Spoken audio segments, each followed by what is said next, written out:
welcome back to my channel, Diamond Painting with Anxiety. I'm Karen.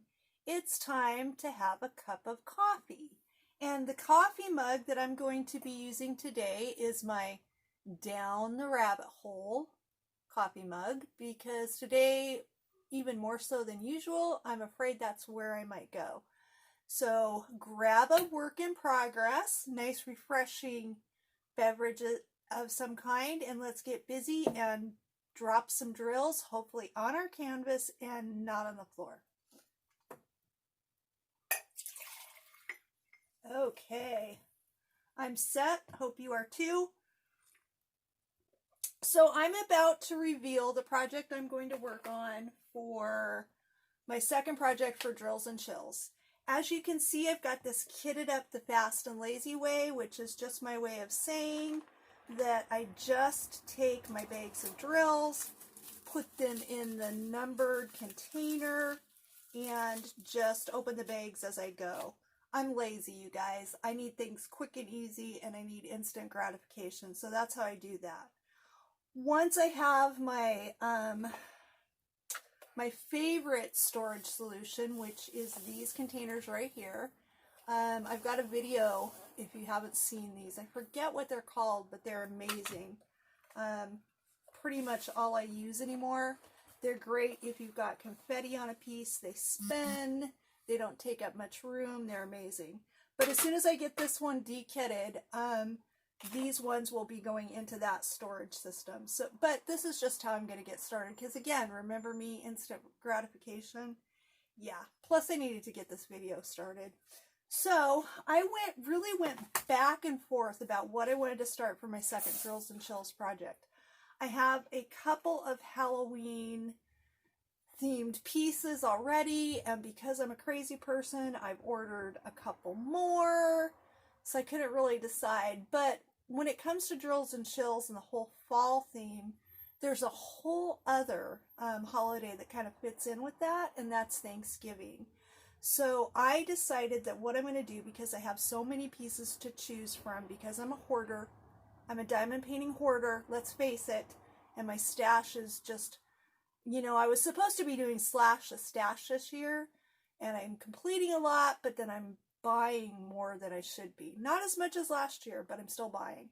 So what I've decided to do is I'm going to alternate a Halloween piece and a Thanksgiving piece, because I've got, I think, 3 pieces that I want to complete for Thanksgiving this year. And you know, it's going to be October before we know it, and I'm going to want to hang those Halloween paintings, and then November, I mean, I want to hang them and enjoy them for the entire month. So I decided to get started on one. This one will be for the shelter, and let's see. Here we go. Here's the thumbnail. This one is from EverShine. It's a square. It does have 30 colors, and it's really, really cute, you guys. This one, to me, just screams fall. It screams fall. It screams Thanksgiving. So I'm really excited. The colors are just feeling right to me, so I'm really excited to get started with this one. So this is what this looks like. Isn't it cute? Now, like I already established, and like I say all the time, I am a crazy person. We know this. I bought this painting in 2 sizes. I got the exact same painting. This one is, I didn't put that down very well. This one is a 30 by 40. I also purchased it in 40 by 50. I always like to compare and see like which size looks, you know, better. I think this is going to have fine clarity. I mean, I can see all of that. But I think, you know, 40 by 50 might be even better. And then, like I usually do with most of my holiday pieces, one of these will stay at the shelter and one of them will go to my daughter. I don't know if I'll start the second one right away, but I might. I think I'm gonna be really selfish, and I'm gonna turn you guys upside down, because yeah, I just feel like I need to do that, and get started on this. So yeah, I love kitting up the fast and lazy way. It just makes my life so much simpler. And of course, I didn't grab a drill pin. Let me reach for that. There we go. So this is an EverShine, which is a sister company to Huacan, if I'm not mistaken. The last Huacan piece I did was the one that I just completed before I kitted this up. And it was a square as well, and it didn't have any popping drills. I'm really hoping that this one won't either, but we're going to see. Usually by the time I get a few in the corner, I'm able to tell if I'm going to have any popping drills, so I'm just really hoping that I won't. So let's see, my first color I think is going to be V, so that's number 10, which ironically is the one I pulled out to show you guys. I'm going to move this over out of my way, just so I don't feel quite so cramped. And I'm going to get started with this piece. Really excited. So I hope everyone's doing really well. I am. Things have been just way, way, way beyond even hectic. I mean, I almost have no words to describe how crazy everything's been in my life lately, and I'm behind on everything. I'm behind on unboxings and things that I've ordered and gifts that I've been sent, and projects I've been working on, just all kinds of things. There's like hardly any overlap down here, and I always use my overlap in my little plastic ruler. Oh, you guys can't even see what I'm doing. I use one of these little plastic rulers to get my edges straight as possible. I just kind of line it up. Let me show you that real quick. Just looks like this. It's just one of those little rulers from a planner, actually. But there's like no sticky overhang down here at the bottom, so it's going to be tough to get this to even stay. I may just have to eyeball this, which actually sometimes is not the worst thing in the world to have happen with a Huacan painting. Like I said, this is a sister company, I do believe, so I'm not even sure if I would have those kinds of problems, but you never know. And that's not sticking, so I'm just going to eyeball this and just do the best I can. So today, during this Whip and Chat, this coffee with Karen, the first thing that I did want to talk to you guys about is the wildfires, both here in California and in Washington State. Several people have reached out to me now to check on me to see if I'm doing okay, because they've heard about the wildfires on the news. I really, really appreciate that. It's just one of those things that absolutely positively proves to me how awesome this community of diamond painters are.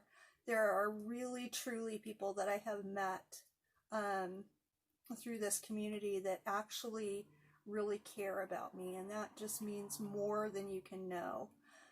So I did want to update you guys. I live near Anaheim, California, so fairly near Disneyland.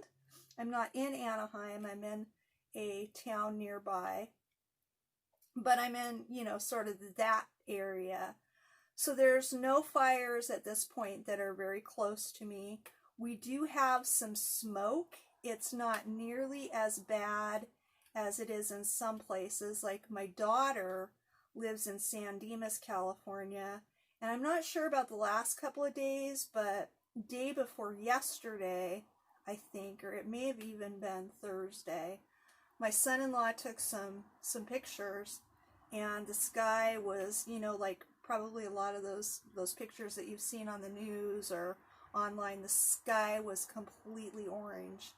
There's a lot of smoke out there. We don't have quite as much here.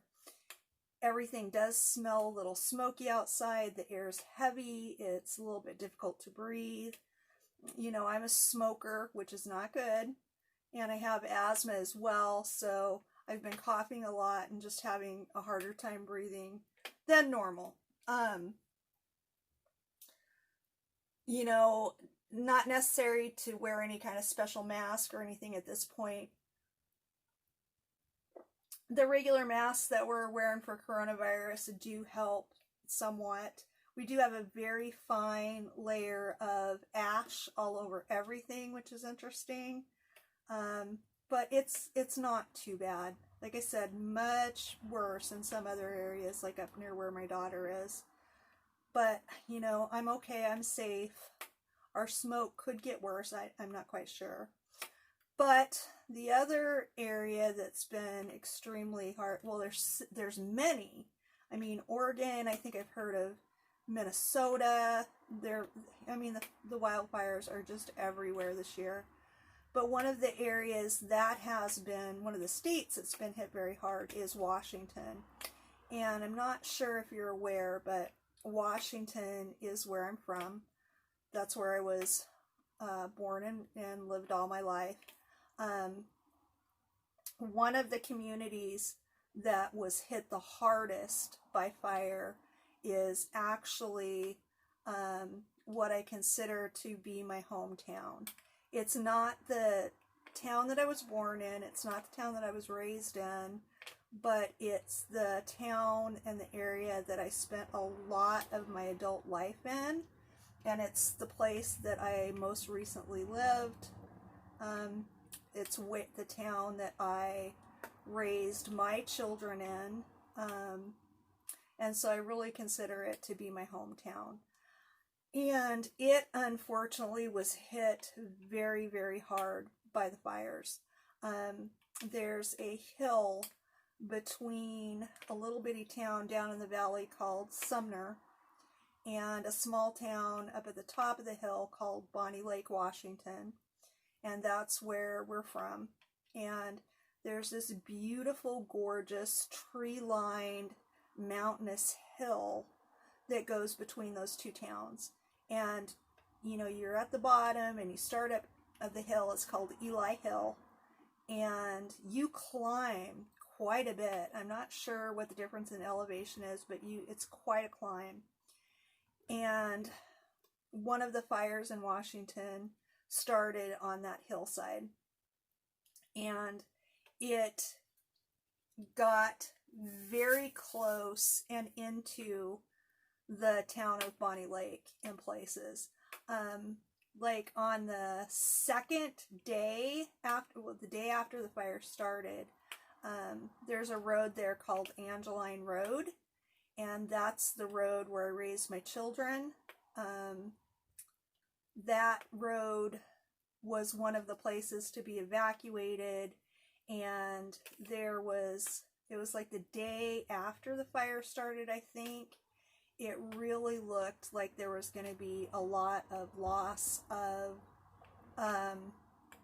homes on Angeline Road. And in the particular area that the house that my kids grew up in, which is still owned by my ex-husband, the area that's in, had that fire gone down Angeline, it's pretty certain that it would have been lost.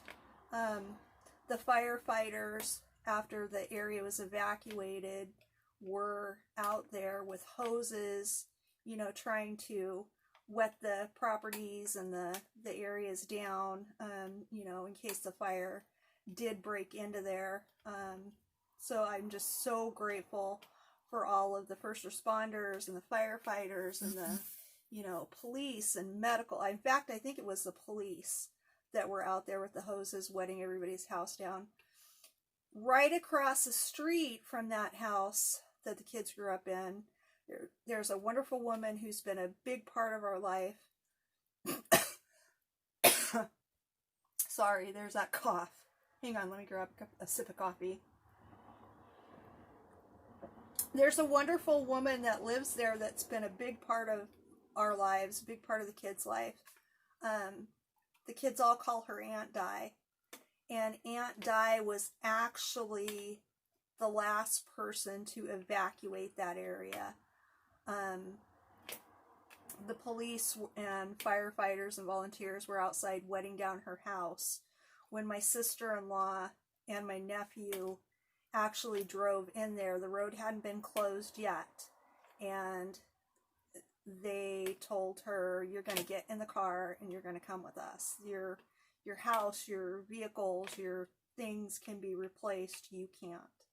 So she did go home with them and was safe.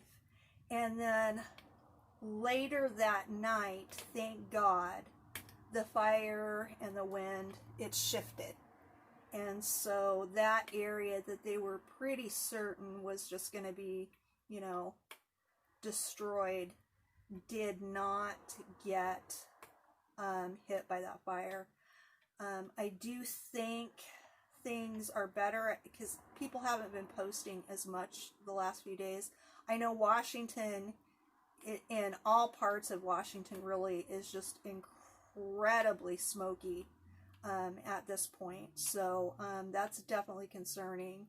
But I think the last I saw, the fire had gone from 20% contained the day they evacuated everybody to, I think, maybe 50% contained now. So things are definitely improving, but I mean, it's just heartbreaking. My son Andrew, one of the first fires that started was behind a Home Depot, which was, and there's a field, and then behind that field is my son's brand new house that they just moved into in July. That fire, they got out pretty quickly, but my son, my daughter-in-law, and 3 of my grandkids are in that town, as well as a lot of extended family, you know, a lot of friends, so many friends, you know, and they were all without power for a couple of days, and I mean, it's just been a lot. So I would really appreciate you guys praying about that. The night that everything, which like I said, I think was the second or the third day after the fire started, that night, you know, with keeping in contact with friends and my family back there, late that night, the emotion hit me, and I was homesick, heartbroken, worried for my family, and the tears started, and I cried for probably a couple of hours, just with the stress of it all, and also just with knowing that, you know, I probably between now and the end of the year, maybe somewhere around the holidays, will be taking a trip up to Washington, and just to know that my hometown is going to look so different. I mean, sorry you guys, I don't want to get too emotional, but it just breaks my heart. Just breaks my heart, all the suffering that the people in Washington and other places, other states have had to do since this all started. Hang on. Let me grab some coffee.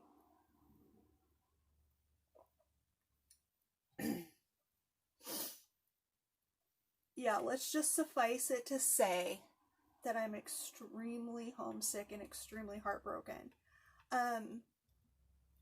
There's rumors, and I don't want to get into anything political, definitely, but there has been at least all of these, I can't say all of these, but a lot of these fires, especially in the city of Bonnie Lake, and by like the third day, fires were starting everywhere. There was one behind Home Depot, there was one behind Safeway, there was one next to Target.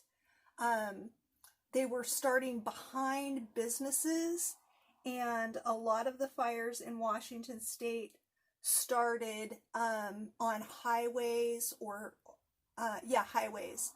The fires would start either on the side of the road or in the medians. And on, I think it was maybe Wednesday or somewhere between Tuesday and Thursday, I would say, one individual was actually arrested because people drove by and saw him trying to start another fire in the median between two sides of the highway, a highway called 167. And so he was arrested for arson. He was released on bail and then rearrested because as soon as they released him, he was involved in a burglary. So he's been rearrested and he's now in jail, real high bail. To me, like I said, I don't want to get political, but these so many fires starting in different locations in one little bitty small town up in the mountains, and the fact that, like I said, a lot of these fires started either alongside highways or behind businesses. It just seems really, really suspicious to me. So, you know, we'll see. And I think some of them were just, you know, due to natural causes. In fact, the Eli Hill fire may have been due to a natural cause, I would hope, because I will just be even more heartbroken if it's found out that these fires were intentionally set by anyone. That would be horrible. So, yeah. So that's kind of my story with the wildfires. I'm safe. Like I said, the smoke could get worse here. It's definitely a factor, but I'm okay. We're okay in this area. I think more than anything, it's all just taken a very huge emotional toll on me. But, you know, I don't know. I'm always kind of one of those this too shall pass kind of people. And I try to live in acceptance. But I don't know. You guys, 2020 has just, it's been a lot. And like so many of us, I'm just kind of feeling tired. I'm just really, really tired. But you know, do you have to focus on the positive, I guess, you know? So, yeah, I can't dwell on it too much. But it is important that we feel whatever it is we're feeling and don't, you know, like try to deny it. I don't have a light pad or anything, but I would say, I think I may have some problems with some popping drills. These don't look like they're fitting the absolute best. One of the things that I do with Huacan or any project that I feel like is going to have some popping drills is I work from the middle out. So at this point, I do have this little corner done, but I think what I'm going to do is this would be the midpoint. So I think I'm going to start from the center and work my way out and see if, just to make sure that, you know, I don't run into too horrible a situation. Not my last project, which like I said was at Huacan, and I did not have a single part problem. It was a dream to work on, but the project before that was hideous. If I were to run into any problems this time, I don't know. You guys, I think I might just chuck this in the trash because life is too short. There are too many amazing diamond paintings to work on to go through all that. So I'm going to switch colors. I'm going to switch to the symbol 1, which is 273776. Nice light terracotta color. Yeah, these are definitely fall colors. Hopefully this is going to turn out well because it will be really gorgeous. Okay, so that's that about the fires. In other news, like I said, I'm way behind on everything in my life. Of course, 3 weeks ago, distance learning started for Wyatt. So we've been pretty busy with that. It's going okay. Some days are better than others. Wyatt has an anxiety diagnosis, so sometimes it's really difficult for him and me. I said earlier, and I think it was Jen's live, that I feel like Wyatt throws a tantrum pretty much every day, at least a small one, but that's okay because you know what? I throw a tantrum every day. So There are points in time where I feel like we're going to strangle each other. And I tell ya, you know, Wyatt's been here living with me since April 24th. Love him dearly. So glad that he's here. Never, ever, ever plan on giving up on him. But, man, having a teenager in the house again. Lord. I think I'm probably stealing this from Mrs. Coffee. I think she may have said this at one point. But, you know, what it feels like part of the time is it feels like I'm being continuously judged by a 14-year-old. That's hard for me after having had it be so long since I've, you know, raised a teenager and having lived alone so long, and you know, just that normal, and it's normal, that teenage attitude, and you know, the kind of the sassy back talk that's just difficult for me. But you know, it's as much my fault as his, because I'm the adult. I have to, you know, while having my boundaries and certain things just not being okay, because there are certain things that, you know, just are not okay behaviors, but also it's part of, it's, you know, for me to adjust as well. So that's a bit difficult at times. We have a lot of fun though too. We laugh. The other day I had watered all my house plants, and after I got done watering them, I set them in the shower to drain, and probably about 20 or 30 minutes later, I'm sitting here diamond painting, diamond painting or cross stitching, and by then my brain had already moved on. So what seemed like completely out of context to me, all of a sudden he looks at me and he says, "Grandma, do you think your pot plants are dry?" And I looked at him and I'm like, wait, what? Because anybody that knows me knows that, you know, I've been clean and sober for almost 16 years, so pot plants is not something I think about. And I said, oh, you said pot plants. He said, no, I didn't. I said pot plants. And I looked at him and he said, Grandma, I said pot plants. I said, I know, you said pot plants. And he says, oh, I said it backwards. I said, yes, of course you did. And we started to laugh. And it was one of those things where you laugh and, like, you know, maybe 15 minutes later, you make the mistake of looking at each other again and you're laughing all over again. So yeah, it was pretty amusing, because I know the look on my face, because I mean, I was just, like I said, my brain had moved on, so it just seemed like it was totally out of context. And for him all of a sudden to start asking me about pot plants, I'm like, what in the world? You know, and he spends, I mean, a bazillion things go through your mind in a moment like that. He spends time out here on the property here at the shelter, and I thought, did he find some somewhere and he thought they were mine? I mean, I was so confused. But yeah, that was definitely one of those moments. So yeah, we have a lot of fun.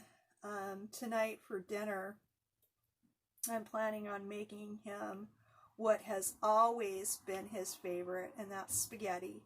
He loves spaghetti. When he was a little boy, off and on, he lived with me for extended periods of time because of his mother's drug addiction.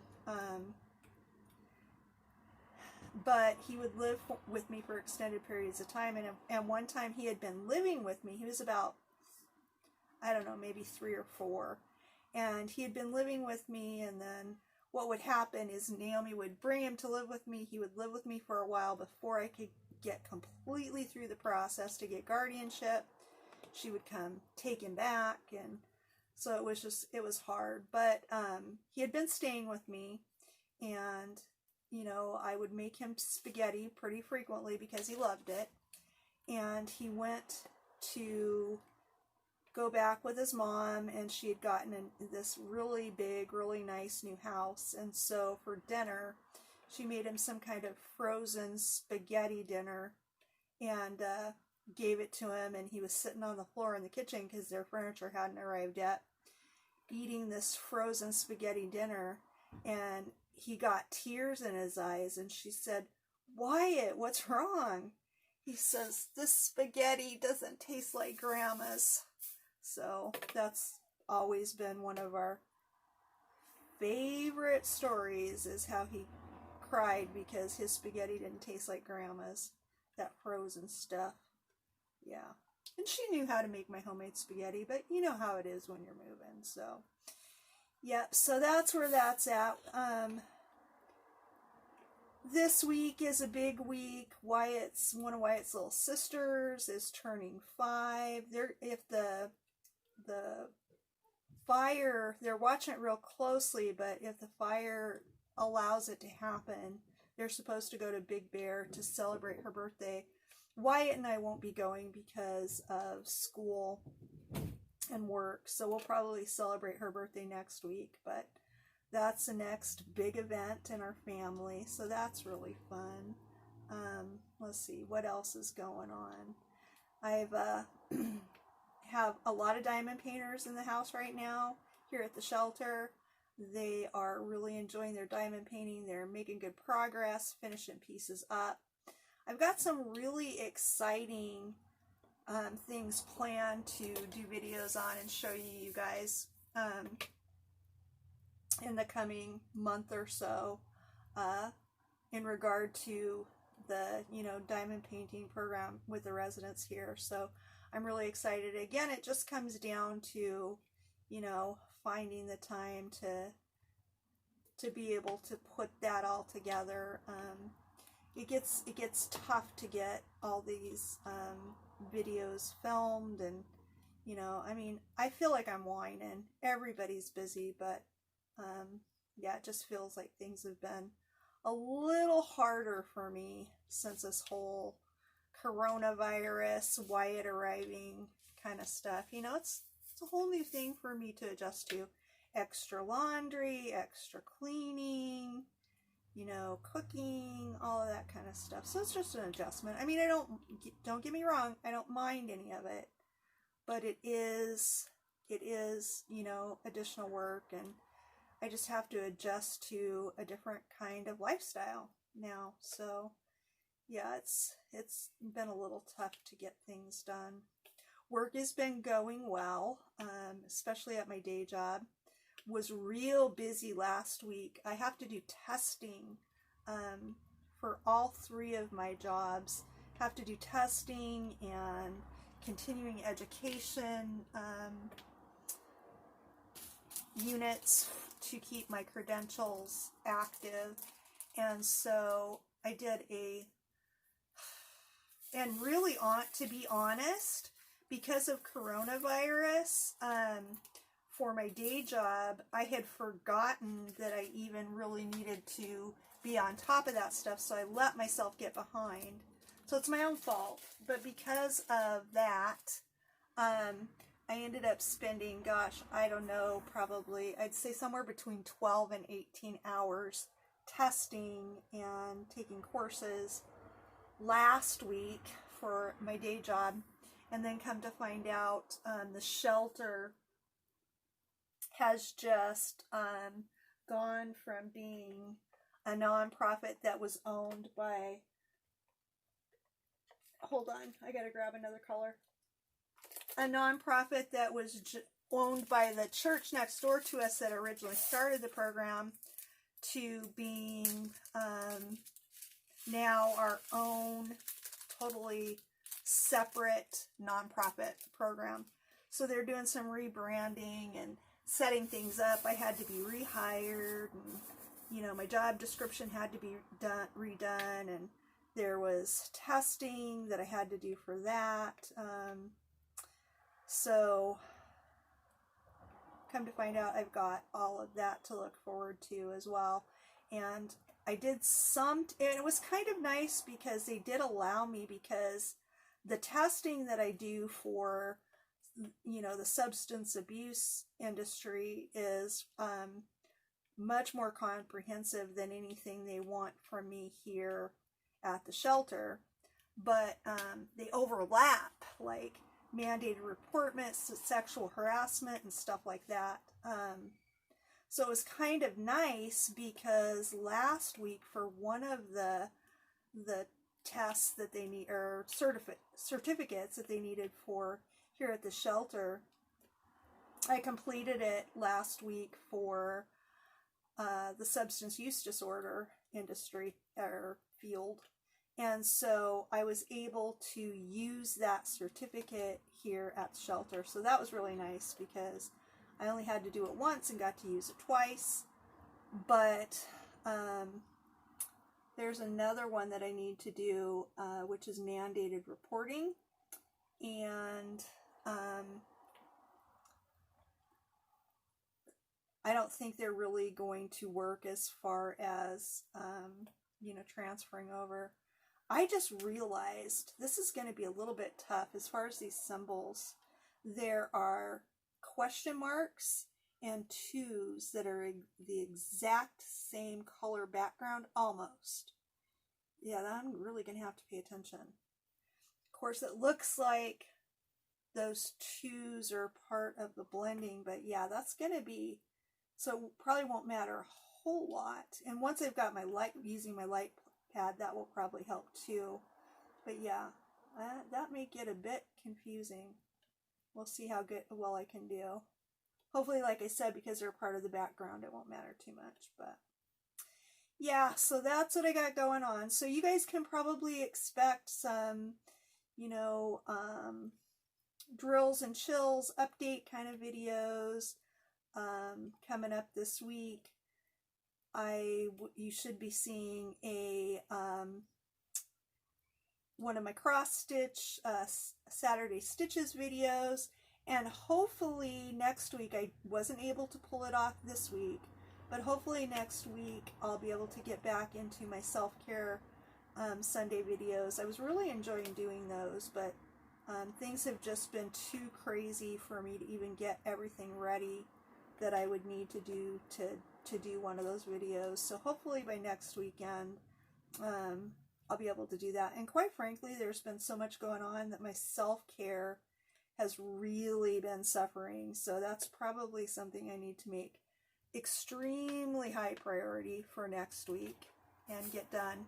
Also, I'm hoping to do some unboxings of things I've ordered, gifts I've been sent, and stuff like that. I hope to get caught up with all of those in the next, I've given myself a timeline of 2 weeks. So hopefully I'll have some good stuff coming out for you guys real soon. If you guys are new to my channel, if you're new, you may have been sent over by Rachel Ray. Welcome. I'm really grateful to Rachel for the shout out she gave me. And I'm really glad you're here. So if you're new, welcome. You never know what you're going to get with me. It gets a little crazy sometimes. I'm a nut. But, you know, it just is what it is. If you're a regular, I'm so grateful for all your support over the last year and few months. As my tiny little channel is, you know, just growing slowly. It's no rush. You know, I always say it would be nice to get to 1,000. I don't care as much about monetizing as I care about proving to my son Adam that I can do it. Because when I told him I was going to get to 1,000 and monetize, he laughed at me. So if it wasn't for the fact that I want to prove him wrong, I probably wouldn't be quite so worried about it. But, you know, I'm just not going to give up. I'm not going to give up. I'm going to prove to him I can do this. And then, you know, after that, we'll see what happens. We'll just kind of go from there. But anyway, I think I am going to let you guys go because I need to get this on a light pad, because these twos and these question marks are beginning to drive me a little bit bonkers. And I need to get myself organized and start thinking about making a special guy some of Grandma's spaghetti. So that's it for this one, you guys. Thanks so much for watching. Before I let you go, I do want to remind you that we can change lives one drill at a time, even if it's just our own. Because when we change our lives, the entire world around us is going to change. Thanks so much for watching. I'll see you really soon.